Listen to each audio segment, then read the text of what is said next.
अगर एक 10 साल का बच्चा स्कूल बैग की जगह काम का बोझ उठा रहा हो, तो क्या वह उसकी अपनी पसंद है या हमारे सिस्टम की विफलता? नमस्कार सभी को। मेरा नाम स्वाति है और मैं पिछले 15 वर्षों से सोशल सेक्टर में कार्य कर रही हूँ। आज मैं सोशल वर्कर्स, स्टूडेंट्स और उन लोगों के साथ कुछ जानकारी साझा करने जा रही हूँ जो इस विषय को समझना और सीखना चाहते हैं। आज हमारा विषय है चाइल्ड लेबर, यानी बाल श्रम।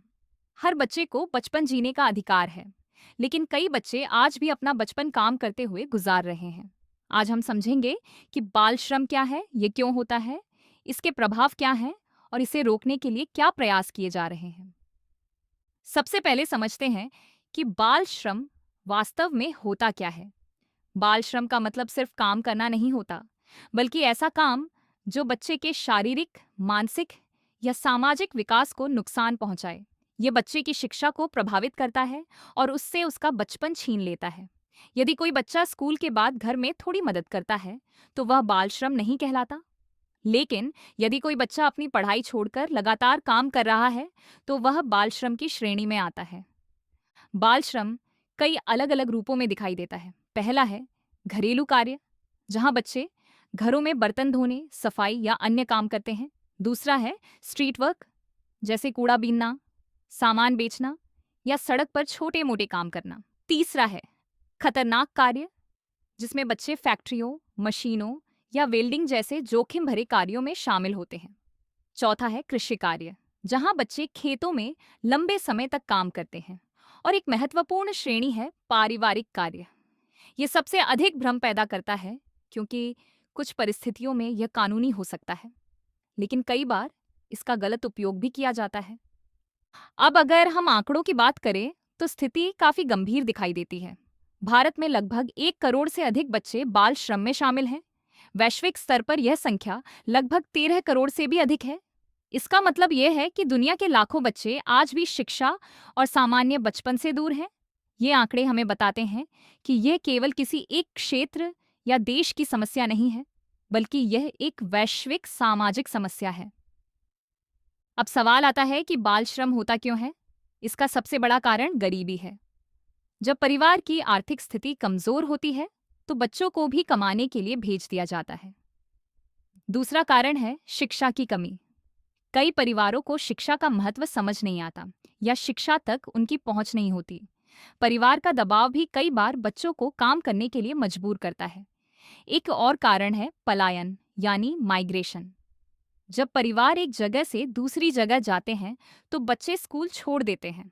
और एक महत्वपूर्ण कारण यह भी है कि कई उद्योगों और नियोक्ताओं को सस्ता श्रम चाहिए होता है। बाल श्रम का प्रभाव सिर्फ वर्तमान तक सीमित नहीं रहता, बल्कि इसका असर बच्चे के पूरे भविष्य पर पड़ता है। लगातार काम करने के कारण बच्चों में स्वास्थ्य संबंधी समस्याएं उत्पन्न हो सकती हैं। शिक्षा न मिलने के कारण वे भविष्य के अवसरों से वंचित रह जाते हैं। मानसिक तनाव और दबाव भी बच्चों पर गहरा असर डालता है। और सबसे महत्वपूर्ण बात यह कि बाल श्रम गरीबी के उसी चक्र को आगे बढ़ाता रहता है। यानी जो बच्चा आज पढ़ नहीं पाएगा, वह भविष्य में भी सीमित अवसरों के साथ जीवन जीने के लिए मजबूर हो सकता है। अब हम उन कानूनों की बात करेंगे जो बाल श्रम को रोकने और बच्चों की सुरक्षा सुनिश्चित करने के लिए बनाए गए हैं। इनमें child labour act, right to education act, juvenile justice act, POCSO act और बॉन्डेड लेबर एक्ट शामिल हैं। इन सभी कानूनों का उद्देश्य अलग अलग स्तर पर बच्चों की सुरक्षा और अधिकारों को मजबूत करना है। Child labour prohibition and regulation act 1986, जिसे बाद में 2016 में संशोधित किया गया, बाल श्रम से जुड़ा एक महत्वपूर्ण कानून है। इस कानून के अनुसार 14 वर्ष से कम आयु के बच्चों को काम पर रखना पूरी तरह प्रतिबंधित है। हालांकि कुछ परिस्थितियों में पारिवारिक कार्य की छूट दी गई है, जिसका कई बार गलत उपयोग भी किया जाता है। 14 से 18 वर्ष के बच्चों को कुछ कार्यों की अनुमति है, लेकिन उन्हें खतरनाक उद्योगों और जोखिम भरे कार्यों में शामिल नहीं किया जा सकता, जैसे खदानों, फैक्ट्रियों और अन्य जोखिम वाले क्षेत्रों में। अब बात करते हैं राइट टू एजुकेशन एक्ट 2009 की। इस कानून के अनुसार 6 से 14 वर्ष की आयु के बच्चों के लिए मुफ्त और अनिवार्य शिक्षा सुनिश्चित की गई है। इसका बाल श्रम से सीधा संबंध है, क्योंकि यदि बच्चा स्कूल में होगा तो वह श्रम में शामिल नहीं होगा। शिक्षा को बाल श्रम समाप्त करने का सबसे प्रभावी माध्यम माना जाता है। अब हम एक और महत्वपूर्ण कानून के बारे में समझते हैं, जो है जुवेनाइल जस्टिस एक्ट 2015। इस कानून के अनुसार बाल श्रम से जुड़े बच्चे ऐसे बच्चे माने जाते हैं जिन्हें देखभाल और सुरक्षा की आवश्यकता होती है।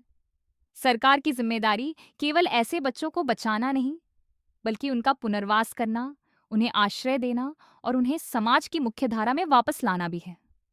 इसका अर्थ यह है कि कानून केवल सजा देने के लिए नहीं, बल्कि बच्चों को सुरक्षित भविष्य देने के लिए भी बनाया गया है। बंधुआ मजदूरी प्रथा उन्मूलन अधिनियम 1976। कई गरीब परिवार आर्थिक दबाव और कर्ज के कारण कठिन परिस्थितियों का सामना करते हैं। कई बार परिवार के कर्ज का बोझ बच्चों तक पहुंच जाता है और उन्हें काम करने के लिए मजबूर होना पड़ता है। बंधुआ मजदूरी प्रथा उन्मूलन अधिनियम 1976 इसी समस्या को समाप्त करने के लिए बनाया गया था। इस कानून ने बंधुआ मजदूरी को समाप्त किया, ऐसे कर्जों को खत्म किया और प्रभावित लोगों के पुनर्वास की व्यवस्था भी की। पॉक्सो अधिनियम 2012 बाल श्रम में शामिल बच्चे अक्सर शोषण और दुर्व्यवहार के अधिक खतरे में होते हैं। बच्चों को यौन अपराधों से सुरक्षा प्रदान करने के लिए पॉक्सो अधिनियम 2012 बनाया गया। यह कानून बच्चों के अधिकारों की रक्षा करता है और अपराधियों के खिलाफ सख्त कार्रवाई सुनिश्चित करता है। फैक्ट्री अधिनियम और खान अधिनियम फैक्ट्रियों, खदानों और अन्य खतरनाक उद्योगों में काम करना बच्चों के स्वास्थ्य और सुरक्षा के लिए गंभीर खतरा बन सकता है। फैक्ट्री अधिनियम और खान अधिनियम जैसे कानून बच्चों के रोजगार पर प्रतिबंध लगाते हैं और सुरक्षित वातावरण सुनिश्चित करने का प्रयास करते हैं। सरकारी पहल बाल श्रम को रोकने और प्रभावित बच्चों की सहायता के लिए सरकार ने कई महत्वपूर्ण पहल शुरू की है। इनमें राष्ट्रीय बाल श्रम परियोजना चाइल्ड लाइन 1098 बचाव और पुनर्वास कार्यक्रम तथा शिक्षा से संबंधित योजनाएं शामिल हैं। इनका उद्देश्य केवल बाल श्रम रोकना नहीं, बल्कि बच्चों को बेहतर अवसर प्रदान करना भी है। राष्ट्रीय बाल श्रम परियोजना NCLP राष्ट्रीय बाल श्रम परियोजना का उद्देश्य बचाए गए बच्चों को मुख्यधारा से जोड़ना है। इसके अंतर्गत विशेष स्कूलों की व्यवस्था की जाती है, जहां बच्चों को ब्रिज एजुकेशन, व्यावसायिक प्रशिक्षण, पोषण सहायता और छात्रवृत्ति जैसी सुविधाएं प्रदान की जाती है। चाइल्ड लाइन और रेस्क्यू सिस्टम चाइल्ड लाइन 1098 बच्चों के लिए 24 घंटे उपलब्ध एक आपातकालीन हेल्पलाइन सेवा है। ये बचाव कार्यों और जिला स्तर की टीमों के साथ मिलकर कार्य करती है। किसी भी संकट या जोखिम की स्थिति में बच्चों को तत्काल सहायता और सुरक्षा प्रदान करना इसका मुख्य उद्देश्य है। शिक्षा आधारित योजनाएं शिक्षा बाल श्रम को कम करने में महत्वपूर्ण भूमिका निभाती है। मिड डे मील योजना और समग्र शिक्षा जैसी योजनाएं बच्चों को स्कूल से जोड़ने और पढ़ाई जारी रखने के लिए प्रोत्साहित करती हैं। इससे बच्चों के स्कूल छोड़ने की संभावना कम होती है। पुनर्वास सहायता केवल बच्चों को श्रम से बाहर निकालना ही पर्याप्त नहीं है, उनका पुनर्वास भी उतना ही महत्वपूर्ण है। इसमें आर्थिक सहायता, कौशल प्रशिक्षण, शिक्षा सहायता और परिवार को सहयोग जैसी सुविधाएं शामिल होती हैं, ताकि बच्चे दोबारा उसी स्थिति में वापस न जाएं। वर्तमान स्थिति आज भी बाल श्रम एक बड़ी चुनौती बना हुआ है। दुनिया भर में लाखों बच्चे विभिन्न प्रकार के कार्यों में लगे हुए हैं, जिनमें कई खतरनाक कार्य भी शामिल हैं। भारत में भी बाल श्रम कृषि और असंगठित क्षेत्रों में अधिक देखा जाता है। हालांकि समय के साथ इसमें कमी आई है, लेकिन अभी भी काफी प्रयासों की आवश्यकता है।